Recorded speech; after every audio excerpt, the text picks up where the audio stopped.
আসসালামু আলাইকুম viewers, theme ডিরেক্টরের এই ভিডিওটিতে আপনাকে স্বাগতম।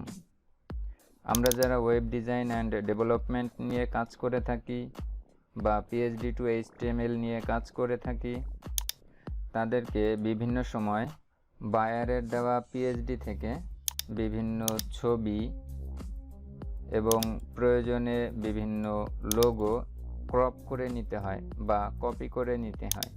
তো 5 মিনিট টিপসের এই ভিডিওটিতে আজকে আমরা দেখব কিভাবে শর্ট প্রসেসে এবং খুব ইজি ওয়েতে কোনো পিএইচডি ফাইল থেকে আমরা আমাদের কাঙ্ক্ষিত ছবি কপি করে নিতে পারি কোনো রকম প্রবলেম ছাড়া। এর জন্য কয়েকটি সিস্টেম রয়েছে। ধরুন আমি যদি এই ছবিটি ক্রপ করতে চাই, তাহলে এটি ক্লিক করলেই এই লেয়ারটি সিলেক্ট হয়ে যাবে। এটি হচ্ছে একটি স্মার্ট অবজেক্ট থাম্বনেইল। এটির উপরে ডাবল ক্লিক করলে দেন ওকে প্রেস করলে এটি একটি নতুন ট্যাবে গিয়ে ওপেন হবে। এখন চাইলে আমরা এটিকে সেভ করে নিতে পারবো। তবে মনে রাখবেন, আমরা সবসময়ই আমাদের কাঙ্ক্ষিত ছবিগুলোকে ওয়েব ফরম্যাটে সেভ করব। সেভ ফর ওয়েব, এখানে Ctrl-Alt-Shift-S এই চারটি একসঙ্গে প্রেস করলেই সেভ অপশন চলে আসবে, অথবা এখানে ক্লিক করলেই সেভ অপশন চলে আসবে। আমরা যদি এটি ক্যান্সেল করে দেই এবং কিবোর্ড থেকে এটি করতে চাই, তাহলে Ctrl-Shift-Alt-S এই চারটি বাটন একসঙ্গে প্রেস করতে হবে।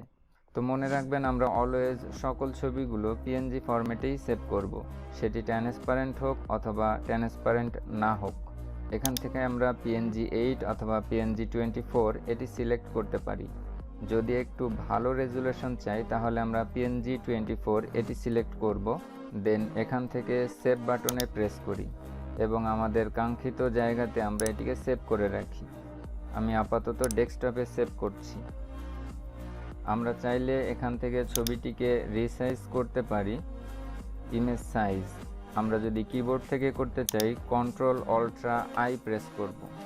এখানে যদি আমাদের প্রয়োজন পড়ে 1920x1280 আছে, এখানে একটি সিলেক্ট করলে অন্যটি রেশিও অনুযায়ী সিলেক্ট হয়ে যাবে। ধরুন আমরা 1920x1080 এটি নিব। এখানে যদি আমরা 1080 দেই, তবে উপরে 1620 আসছে, বাট আমার প্রয়োজন 1920x1080। এই জন্য আমরা উপরে 1920 দিব এবং এই অবস্থায় ওকে প্রেস করি। এবার Ctrl-Alt-C প্রেস করি।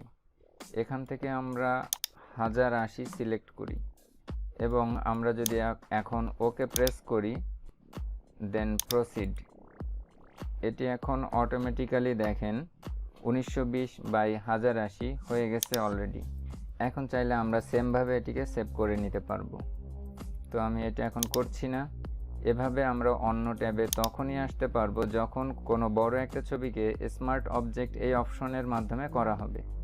এবার ধরুন আমি জাস্ট এই লেখাটিকে ছবি আকারে সেভ করতে চাচ্ছি, তাহলে এই লেয়ারটি সিলেক্ট থাকা অবস্থায় আমাদেরকে কিবোর্ড থেকে অল্টা চেপে ধরে জাস্ট চোখের উপরে ক্লিক দিতে হবে। তাহলে জাস্ট এই লেয়ারের এই টেক্সটটি ছাড়া বাকি সব কিছু হিডেন হয়ে যাবে। এবার আমরা অল সিলেক্টের জন্য জাস্ট Ctrl-A প্রেস করি, কপি করার জন্য Ctrl-Shift-C প্রেস করি এবং নতুন একটা ট্যাব খোলার জন্য Ctrl-N প্রেস করি। এটির ওয়াইড এবং হাইট অটোমেটিক্যালি যতটুকু টেক্সট ততটুকু নিয়ে নেবে। এবার ওকে প্রেস করি, দেন Ctrl-V অর্থাৎ পেস্ট। এখন এই ব্যাকগ্রাউন্ডটাকে রিমুভ করার জন্য চোখটাকে হিডেন করে দিই। এবার আমরা চাইলে এটিকে সেমভাবে সেভ করতে পারবো। Save, again save. এবার আসি মূল আলোচনায়, যেটি হচ্ছে আচ্ছা, এখন আমাদেরকে পূর্বের পজিশনে ফিরে যেতে হবে। হিস্টোরিতে গিয়ে এখানে ক্লিক করি। এবার আমাদের মূল যেটি দরকার পড়ে সেটি হচ্ছে লোগো। আমরা লেয়ারে ক্লিক করি এবং এখানে লোগোর উপরে ক্লিক করি। এই গ্রিডগুলোকে হিডেন করার জন্য Ctrl-সেমিকোলন প্রেস করি। এখানে এই লোগোটা টেক্সট আকারে রয়েছে। আমরা যদি ব্যাকগ্রাউন্ড এবং টেক্সট উভয়টিকে সিলেক্ট করতে চাই, তাহলে এই ফোল্ডারটি হচ্ছে মেইন। দেখুন, এটিকে যদি অফ করে দেই, তাহলে লোগো চলে যাচ্ছে এবং আবার অন করলে লোগো আসছে। এই লোগোটিকে যদি আমরা অরিজিনাল রেশিও অনুযায়ী বা অরিজিনাল সাইজ অনুযায়ী ক্রপ করতে চাই বা কপি করতে চাই, দেন সেমভাবে কিবোর্ড থেকে অলটা চেপে ধরে চোখের উপরে ক্লিক করি, control A all select, control shift C copy, control N new, enter press করি, জাস্ট কন্ট্রোল ভি পেস্ট।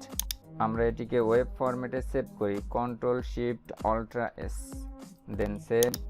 এটির নাম দিচ্ছি আমরা লোগো, অ্যাগেইন সেভ। পূর্বের ট্যাবে ফিরে আসি এবং হিস্টোরিতে গিয়ে পূর্বের পজিশনে ফিরে আসি। তো এই হচ্ছে অবস্থা। আমরা চাইলে পিএইচডি থেকে যে কোনো টেক্সট, যে কোনো ছবি, যে কোনো লেয়ার এভাবে আমাদের প্রয়োজন মতো, পছন্দ মতো, খুব সহজে, খুবই ইজি ওয়েতে কপি করে নিয়ে সেটিকে ওয়েব ফরম্যাটে সেভ করতে পারি।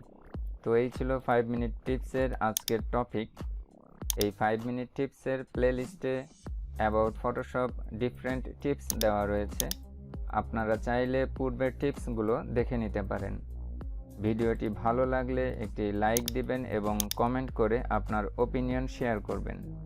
তো সকলে ভালো থাকবেন, সুস্থ থাকবেন, সকলের দীর্ঘায়ু কামনা করে এখানেই শেষ করছি। আসসালামু আলাইকুম রহমতুল্লাহ।